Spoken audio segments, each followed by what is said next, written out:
Il y a 30 ans pile, l'Allemagne de l'Est et l'Allemagne de l'Ouest ne formaient plus qu'un. C'est le grand angle de ce samedi 3 octobre.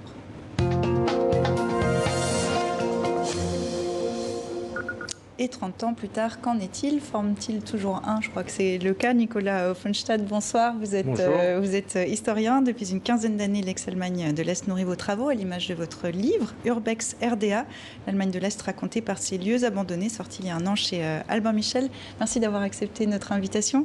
La réunification allemande est-elle un succès? C'est la question qu'on se pose 30 ans plus tard. Alors il y a beaucoup d'éléments qui vont dans ce sens-là, parce que d'abord on a un pays qui est uni, malgré tout, qui a une position très importante et très forte, à la fois sur le plan, on le voit même maintenant, de la politique extérieure, mais évidemment de l'économie. Donc apparemment, effectivement, l'unification, la réunification, comme on voudra, s'est achevée d'une certaine manière par effectivement tout un ensemble de réussites. Maintenant, c'est un pays qui reste divisé. C'est un pays qui reste divisé, donc on ne peut pas dire qu'en quelque sorte tout est effacé. Ce serait vraiment une image fausse de l'Allemagne d'aujourd'hui. Et on va y revenir plus en détail. La journée a été marquée par des commémorations en version réduite, Corona oblige, avec 6 fois moins d'invités que prévu pour les cérémonies officielles. Les 350 chorales qui devaient se réunir chanteront ensemble par vidéo interposée dans une petite demi-heure à peu près. On retrouve à Berlin notre correspondant David Philippot. Bonsoir David. Bonsoir à tous. 72% des Allemands jugent désormais la réunification réussie. Est-ce que ça rend bien compte de l'état d'esprit dans le pays? Oui, c'est un sentiment général parce que c'est vrai qu'il y a eu de formidables réussites, mais dans le détail, c'est plus compliqué. Et c'est plus compliqué surtout pour les Allemands de l'Est qui ressentent toujours une forme de ressentiment, de rancœur par rapport à la manière dont cela s'est passé. Une grande partie de ces citoyens se sentent comme des citoyens de deuxième classe dans cette nouvelle Allemagne. Je vais vous donner l'exemple de Dirk, un habitant de Leipzig que j'ai rencontré il y a un an à l'occasion d'un reportage sur les 30 ans de la chute du mur. Dirk va bien, il a un appartement, une maison, il est conducteur de travaux, sa famille va bien, mais il se souvenait encore avec de ressentiment de la manière dont son passage à l'Ouest s'était passé. Après la réunification, son travail avait disparu. Il avait donc fait ses valises pour l'Ouest, où il avait été humilié. Il avait vraiment été mal accueilli par ses compatriotes et il se racontait les larmes aux yeux, la manière dont il s'était senti comme un étranger dans son propre pays. Et il ne comprend pas, encore aujourd'hui, pourquoi les salaires, pourquoi les retraites de l'Est n'ont pas rattrapé celles de l'Ouest. Merci David. Je me tourne vers vous, Nicolas Offenstadt. L'Allemagne se réunifie le 3 octobre 1990. Est-ce qu'il reste pourtant une frontière invisible ? Oui, il reste une frontière invisible, parce que ce qu'il faut rappeler, vous l'avez dit, 1990, c'est l'unification, mais à partir de là, c'est deux histoires complètement différentes que vont vivre les Allemands de l'Est et de l'Ouest. On a l'impression que chacun a été confronté au grand maelstrom de l'histoire, au grand bouleversement de l'histoire, mais en fait, c'est pas vrai. Pour beaucoup d'Allemands de l'Ouest, il ne s'est pas passé grand-chose. Parfois, leurs impôts ont augmenté parce qu'il y avait un impôt de complément pour aider à l'unification, mais leur vie quotidienne, leur travail, leur vie professionnelle n'a pas été bouleversée. Il y a beaucoup d'Allemands de l'Ouest pour qui il ne s'est pas passé grand-chose en 30 ans qu'une vie normale. Par contre, à l'Est, ce n'est pas du tout la même chose. C'est un bouleversement complet. C'est la fin d'un système politique et la fin d'un système économique. Imaginez ce chiffre. Les deux tiers des Allemands de l'Est qui travaillaient ont changé d'emploi entre l'unification et les premières années. Les deux tiers. Donc ça veut dire que c'est un monde qui change. Et dans ces deux tiers, il y en a beaucoup qui vont connaître le chômage, le sous-emploi. Donc c'est une transformation économique qui n'est pas du tout la même histoire à l'Est et à l'Ouest. Et si on revient au présent, il y a ce rapport annuel sur l'état de l'unité allemande, publié il y a une quinzaine de jours. Il est plutôt positif. La richesse par habitant à l'Est atteint désormais 79% de celle des habitants de l'Ouest. On va regarder ce tableau. Le chômage est toujours plus élevé à l'Est, 7,3% contre 5,5%. Salaire moyen, il reste plus bas, 2 690 € contre 3 300. Comment ça s'explique ? Alors, ça s'explique par toute l'histoire, justement, depuis 1990. C'est que l'Allemagne de l'Est a été véritablement, a vu liquider son économie socialiste, en économie planifiée. Et donc, du coup, il y a eu un bouleversement qui fait que ce sont pour beaucoup les firmes et les entrepreneurs d'Allemagne de l'Ouest qui ont mis la main sur le patrimoine de l'ex-RDA. Donc, ça a été véritablement une liquidation et une transformation progressive vers l'économie capitaliste qui donnait donc, d'une certaine manière, un avantage certain à ceux qui arrivaient d'un monde déjà capitaliste, à savoir l'Allemagne de l'Ouest. Donc, on voit des grosses différences, mais il y a encore une différence peut-être plus importante qui explique qu'on est toujours deux Allemagnes par certains côtés, c'est qu'il n'y a pas d'élite politique et économique véritablement qui viennent d'Allemagne de l'Est. Alors il y a Angela Merkel, la chancelière allemande, qui vient d'Allemagne. Oui, mais c'est l'arbre qui cache la forêt. Hein, c'était le cas aussi pour le président Joachim Gauck. Mais ça n'est absolument pas représentatif de ceux qui dirigent l'Allemagne d'aujourd'hui. Donc non seulement à la base, il y a des différences, comme vous venez de le souligner, dans les salaires, dans les retraites, dans le taux de chômage, mais il y a aussi une grosse différence de gouvernance. Donc les médias, y compris à l'Est, les grandes entreprises sont toutes dominées par des Allemands de l'Ouest. Donc vous voyez, ces éléments de différence de salaire, de chômage, elles sont liées à une structure d'ensemble. Ce qui nous ramène à ce ressentiment dont parlait tout à l'heure David à Berlin. Selon un récent sondage, 42% des habitants de l'ancienne RDA se sont encore considérés comme des citoyens de seconde classe. Ils sont moins bien considérés, en effet ? Parce qu'il y a les chiffres et puis il y a le ressenti. Il y a le ressenti qui est très important et ça s'explique. On vient de donner deux éléments. Vous avez donné les chiffres économiquement. Ben oui, puisque leurs salaires sont, dans certaines branches, de 20 à 30% moins élevés que l'équivalent d'Allemagne de l'Ouest. Donc il y a l'effet objectif et économique. Il y a cette dimension politique, l'impression d'être parfois gouverné de l'extérieur.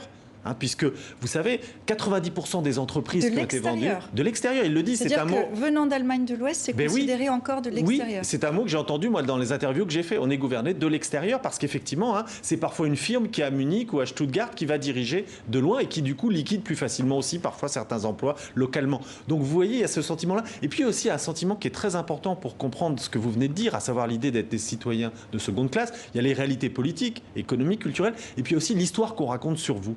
Quelle est l'histoire finalement qui domine souvent en Allemagne? C'est l'idée de dire les gens de RDA c'était des gens qui se sont soumis à un pouvoir dictatorial, donc en gros des sujets un peu passifs, certains d'entre eux évidemment donc, ont résisté. Domination de la Stasi. Voilà, domination de la Stasi, du parti, etc. Et puis on dit aussi finalement c'est des gens qui n'ont pas vraiment réussi économiquement, puisque leur économie, elle s'est effondrée en 1989, 1990. Donc c'est un récit qui est fait sur eux, qui est aussi clichés. assez déplaisant. Ce sont des clichés. Bien sûr que c'est en partie des clichés, parce que tous les Allemands de l'Est n'étaient pas évidemment passifs.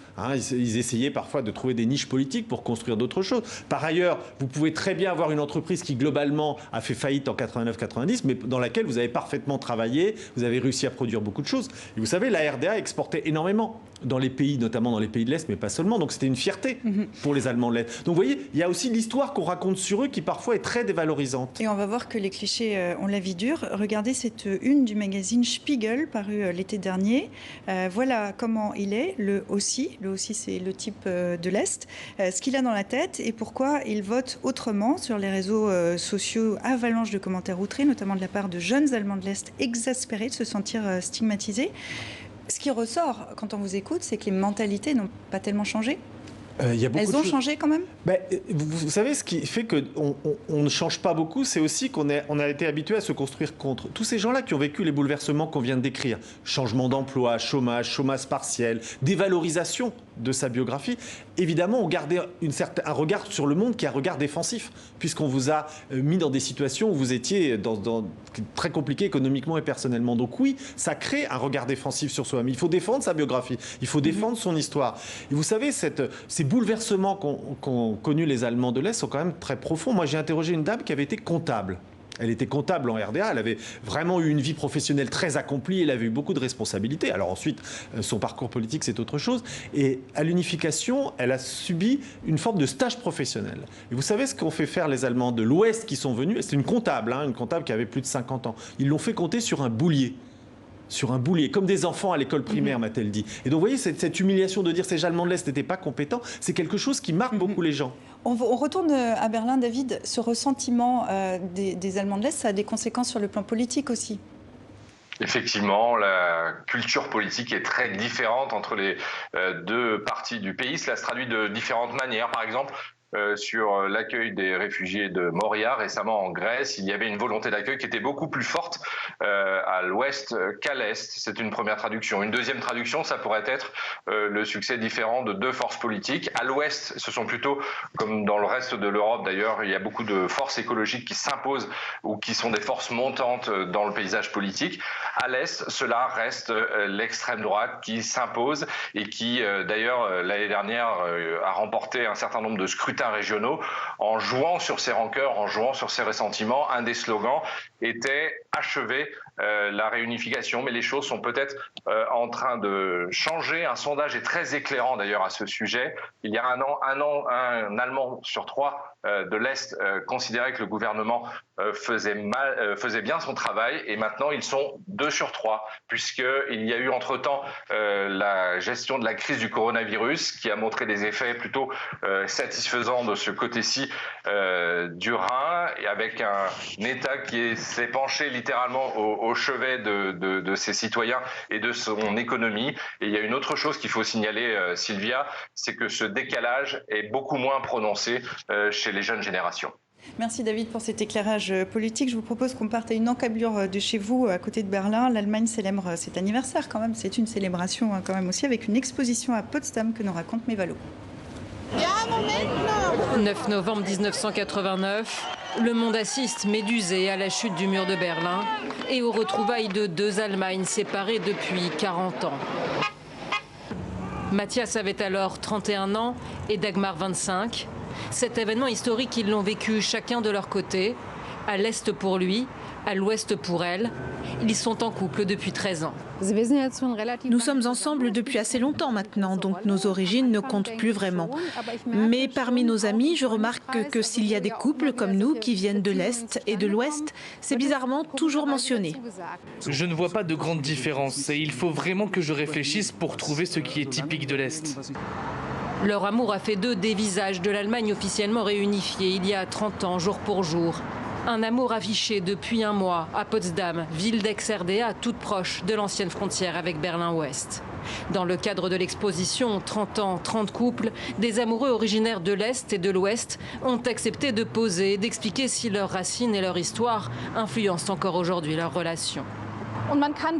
Il n'y a pas de règle générale. Des couples dans la soixantaine affirment que cela ne joue aucun rôle. Et puis nous avons des couples plus jeunes qui n'ont pas vécu la chute du mur, mais qui ont déclaré avoir eu des difficultés avec des parents, qui ont même tenté d'empêcher leur mariage.